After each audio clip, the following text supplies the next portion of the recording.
Ya Rasulullah, salamun alaik, ya Rafi'a syani wa daraji. Wahai saudaraku, merasa kesepian dan malas bersuluk saat sendiri adalah watak orang-orang yang hina. Merasa kesepian dan malas bersuluk. Kesepian. Suluk kita dah bilang ya. Suluk ini lebih tepat kalau kita bilang berkhalwat, ya, malas berkhalwat, ya. Kalau kita bilang ini istilah orang kita sekarang, kita pakai suluk, ya.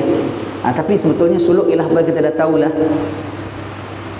Tariqah ialah jalan nak menuju Allah, the path towards Allah, itu namanya tariqah.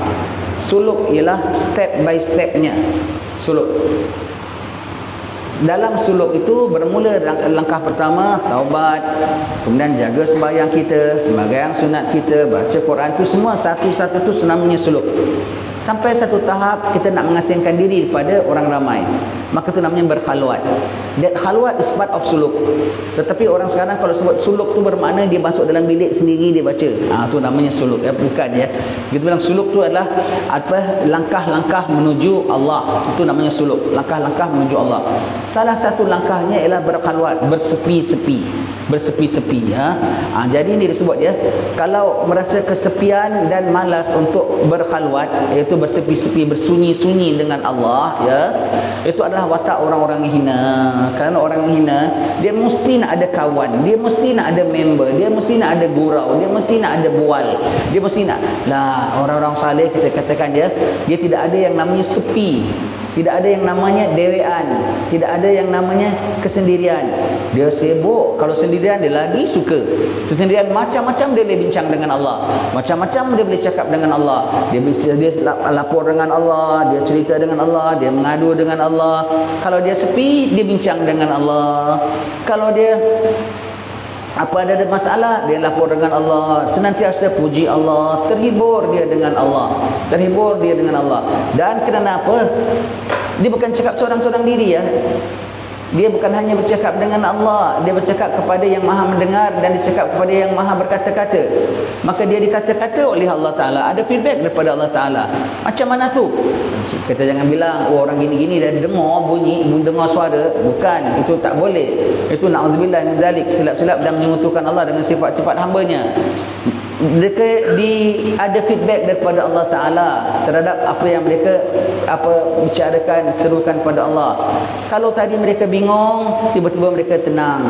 Kalau tadi mereka dalam rasa buntu, tiba-tiba mereka dapat ilham. Tiba-tiba dalam mereka renung, mereka terbuka satu fahaman. Itu bermakna mereka di-address the issue oleh Allah Subhanahu Wa Ta'ala. Bermakna isu-isu mereka itu diraih oleh Allah Subhanahu Wa Ta'ala. Mereka dapat pandangan ini, pandangan itu. Mereka jadi ahli renung, ahli. Kalau yang mereka buka hadis Nabi, mereka dapat hukum banyak daripada situ. Kalau mereka buka Al-Quran, mereka akan dapat informasi dibaca oleh Allah Ta'ala situ. Kalau yang mereka muhasabah diri, mereka akan nampak aib diri mereka macam begitu. Kalau yang mereka fikirkan masa akan datang, mereka akan nampak macam-macam bahayanya, macam-macam cara sarana penyelamatnya. Kalau yang mereka fikirkan tentang umat, mereka macam kerenah mereka nampak, macam baik juga mereka nampak. Berbagai-bagai. Agak-agaknya orang ini busy tak? Agak-agaknya orang ini tahu nama sepi tak? Tak nama sepi. Mereka bincang dengan Rasulullah lagi. Mereka rindu, mereka selawat atas Nabi. Mereka tahu setiap kali aku selawat, macam-macam tempat aku ni jadi transaction antara aku dengan Rasulullah. Selawat aku dibawa kepada Nabi, selawat Allah datang kepadaku, salamku dibawa kepada Nabi, salam Nabi saya bawa kepadaku. Mereka tidak ada sunyinya, tidak ada sepinya. Jadi orang yang merasa sepi dan malas untuk nak bersunyi-sunyi, itu sifat orang hina. Dia tak tahu ada Allah yang dia boleh interaksi. Dia tak sedar ada Rasulullah yang dia boleh berkomunikasi. Hanya dia nak hanya dengan manusia saja. Jadi dia boleh berbual berbasa-basi. Bukan begitu sifat-sifat orang yang orang-orang ahli ibadat pada Allah Ta'ala. Makin mereka, ada ramai orang dia nak ikan dengan apa yang patutnya.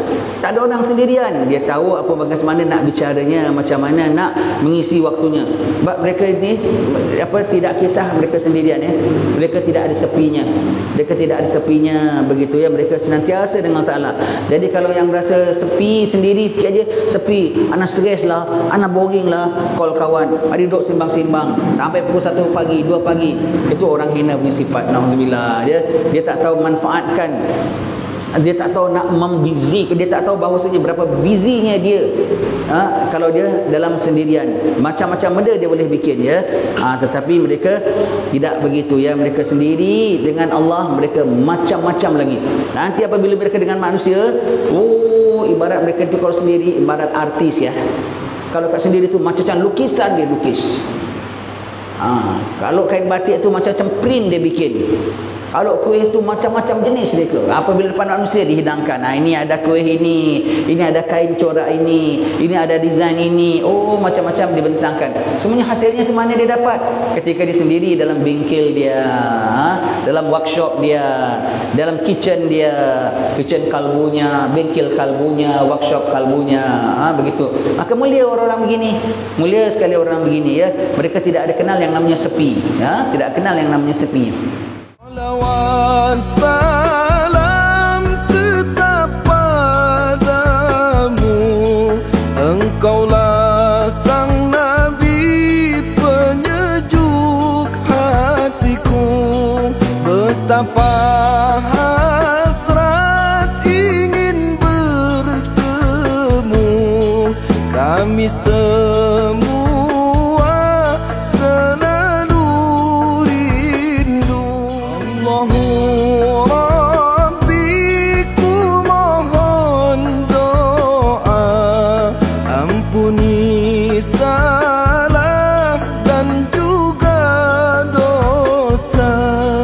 Jadikan kami insan yang mulia, hati yang ikhlas serta bertakwa.